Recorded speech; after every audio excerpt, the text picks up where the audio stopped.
찬란한 광기 어린 창조적 유희.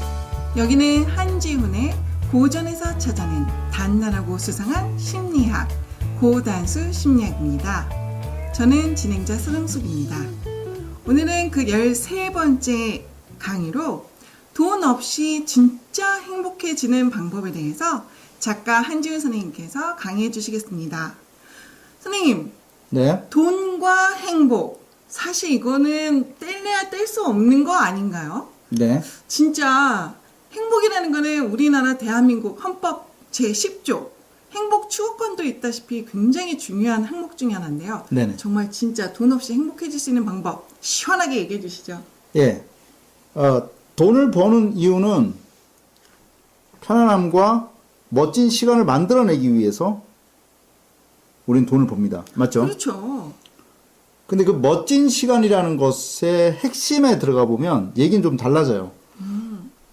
그러니까 멋진 시간을 만들어내기 위해서 돈을 번다라고 하는데, 그럼 이렇게 한번 얘기해 보죠.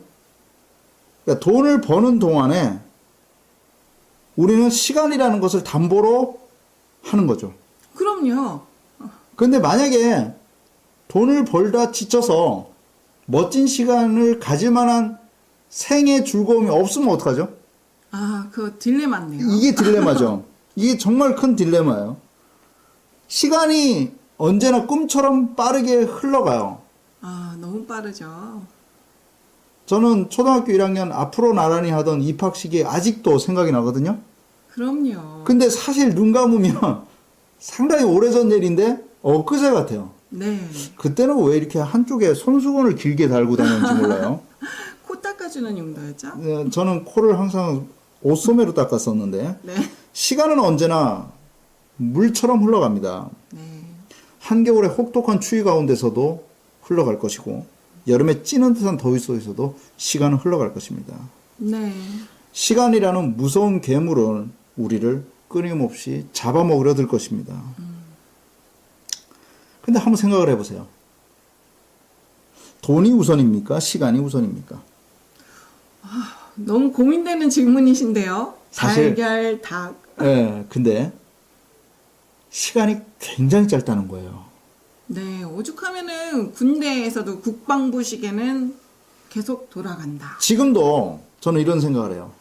과연 100년 뒤에 내가 이걸 찍었다는 것을 기억해 줄 사람은 있을까? 그리고 존재의 이 무가치성. 그냥 먼지같이 살다가 죽잖아요. 그럼 이 삶을 어떻게 재미있고 멋지게 살 것인가? 우선 저는 이 시간 앞에서 돈도 중요하지만 우선적으로 위성적으로 사는 지적 탐구 정신과 이 의지적 자기애를 버리지 말라고 당부해 드리고 싶어요. 네. 조금 어려운데 쉽게 설명해 주세요. 쉽게 설명해 드리겠습니다. 네. 시간을 허비하면서 돈을 번다는 것은 분명히 의미는 있어요. 네. 돈이 필요하기 때문에. 하지만 시간을 허비하면서 돈을 버는데 그때 그 시간을 내 시간으로 가져오기 위해서는 우선 첫 번째 부정적 인간관계를 정리해야 됩니다. 네. 찬란한 시간을, 나의 아름다운 시간을 많이 허비하면서 몸도 힘들고 정신도 힘들다면 이건 안 되는 거죠. 네. 자, 우선 서운함이라든가 분노, 울분, 불안, 걱정과 같은 대표적인 부정적 인간관계에 휩싸이지 않도록 내 마음을 컨트롤하라. 이것은 지적 탐구 정신이 있을 때 가능하다는 것입니다. 보세요. 내가 오늘 일터로 갔는데 누군가가 나한테 야, 이 자식아 라고 하면 기분이 좋을까요? 너무 안 좋죠. 너무 안 좋아요. 근데 여기서 지적 탐구 정신. 이거는 왜 중요하냐면 내가 이성적으로 바라본다라는 거예요. 그것을 관찰의 대상으로 생각하라는 거예요. 내가 그걸로 인해서 서운한 감정을 느끼는 것이 아니라 그는 왜 그런 말을 했을까라고 의문을 해보고 그것을 이성적으로 바라보려고 노력하십시오. 힘들어요. 물론 힘든 거예요. 네. 그런데요.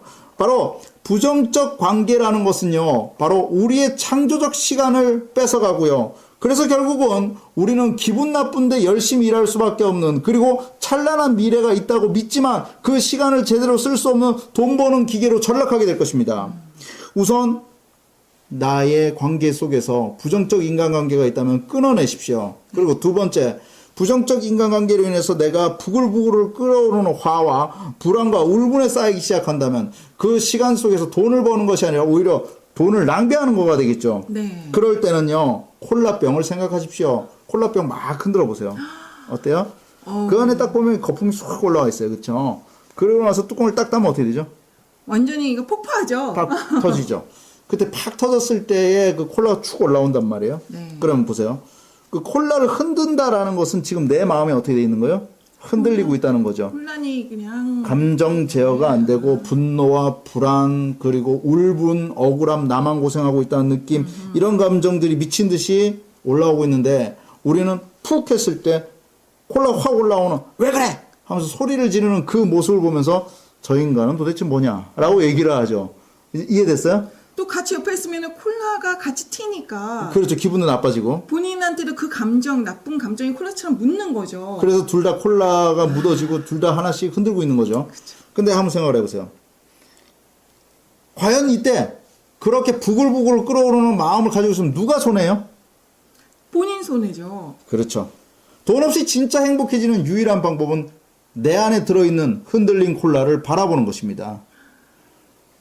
사실은 그래요. 우리 돈 열심히 벌어서 멋진 곳에 가서 놀겠습니다. 라고 했을 때 끊임없이 흔들리는 콜라만 가지고 있으면 그때 비행기 타고 가는 옆에 연인이나 부부도 화내면서 그 시간이 깨져버리겠죠.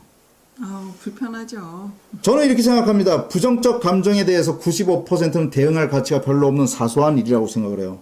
당신을 흔들려는 부정적 감정들이 다가온다면 이놈들이 나의 시간을 잡아먹으러 또 왔구나라고 생각을 하십시오. 그리고 흔들릴 콜라병에서 우선 중요한 것은 내가 소리 지르거나 삐져서 퉁명스럽게 대하는 그 콜라 뚜껑이 떨어지는 그 순간이 아니라 내 감정이 얼마나 속상하고 답답한지 그것을 우선 바라보라는 것입니다. 와, 굉장히 의미 있는 말씀이네요. 한마디로 정의를 내리면 우리는 시간이 없습니다. 그런 잡스러운 일이라든가 사건, 사람으로 인해서 시간을 허비에게 그리고 돈을 벌기에는 우리에게 시간이 너무나 없습니다. 우리는 돈을 벌지만 그것은 많이 버는 것이 중요한 것이 아니라 어떻게 재밌게 그리고 행복하게 벌어서 행복하게 사느냐가 더 중요합니다.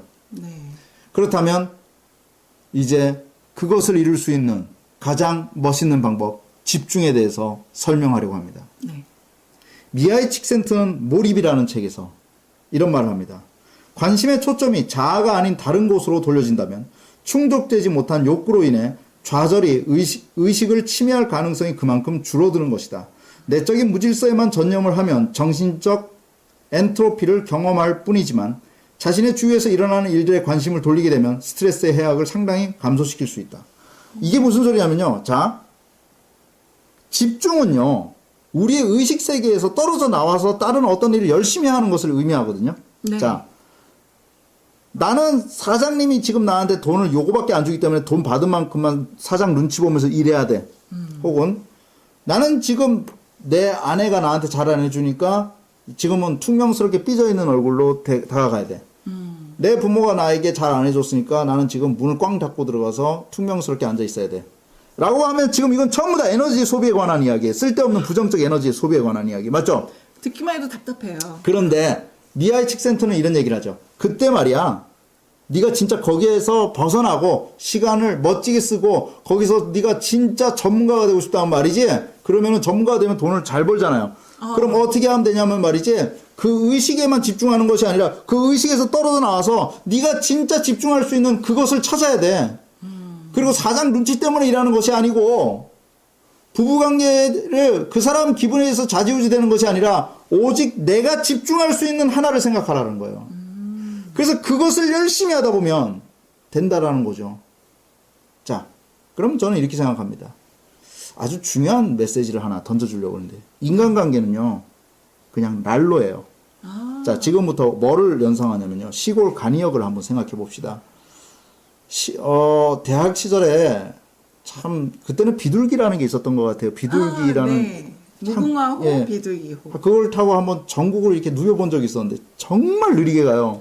근데 어느 시골 간이역에 가면 겨울에 가운데 진짜 그 조그만 난로 있잖아요. 장작이 들어가거나 연탄이 들어가는 난로 하나가 있는데요. 자, 거기에 온갖 사람들이 다 모여 있습니다. 할머니, 할아버지, 어르신, 뭐 청년, 학생 다 모여 있어요. 임산부까지. 그래서 옹기종기 모여서 그 난로를 쬐는데 그것이 인간관계고 거기서는 보세요. 제가 말을 함부로 하면 어떻게 되죠? 부정적 관계가 돼서 서로 싸우게 돼요. 그렇죠? 네. 그때 내가 해야 될 것은 뭐죠? 인간관계에서 온기만 쬐는 거죠. 그리고 잠시 떨어져 나와서 내가 온기가 채워졌으면 그 다음에 내가 할 일을 하면 되는 거예요. 인간관계는 난로다. 이것을 잊어서는 안 됩니다. 난로에서 해야 될 일은 내가 거기 가서 쬐는 것입니다. 쬐는 것이고 그 쬐임이 끝나면 나는 떨어져 나와서 내가 집중할 것을 열심히 하십시오. 그랬을 때 관계는 빛날 것이고 돈도 편안하게 잘 벌 수 있을 것입니다. 집중은 나의 모든 흐트러진 부정적 인간관계의 예민함을 해결할 수 있는 유일한 방법입니다. 네. 바보 같은 사람들은요, 인간관계가 그리워서 난로 옆에서 떠나질 않습니다. 그러니까 어떻게 되죠? 아, 저 사람은 나한테 지금 기분 나쁘게 하고 있어. 그렇죠? 거기서 난로에서 이렇게 말하죠. 너 그때 그 얘기를 왜 했니라고 말을 한다면 그 사람은 발전이 있을까요? 아니요. 그 사람의 인생은 재미없겠죠? 네. 미하이 칙센터는 이렇게 얘기합니다. 내적인 무질서에 전념하지 마라. 즉, 나를 떨어져 나와서 집중을 하면 내가 지금 처한 부정적 인간관계의 해결의 실마리가 보일 것이다. 결국 시간을 잘 쓰고 돈을 잘 번다는 것은 인간관계의 난로를 그리고 개인의 집중을 어떻게 활용하느냐의 차원에서 달라질 것이라고 저는 확신합니다. 이제 정말 돈을 잘 벌고 진짜 행복해지고 싶다면 두 가지를 생각하십시오. 부정적 인간관계에 빠지지 마시고 흔들린 내 마음을 바라보십시오. 두 번째, 집중할 수 있는 그 무엇을 돈 때문에 하는 것이 아니라 집중은 내 생명의 근원이자 내가 가장 희열을 느낄 수 있는 샘물이라는 것을 기억하시면서 시도해 보시기 바랍니다. 감사합니다. 네. 항상 다른 사람이 힘들 때는 위로를 많이 해줬는데 제 마음이 힘들고 피곤하고 슬플 때는 한 번도 저를 위로한 적이 없는 것 같아요. 오늘은 저를 한번 돌아보고 저를 위로하고 돈이 아닌 내 일에 집중하면서 행복을 느껴보는 하루 되도록 하겠습니다. 여기는 한지훈의 고단수십니다. 저는 진행자 서정수. 네, 저는 작가 한지훈이었습니다. 감사합니다.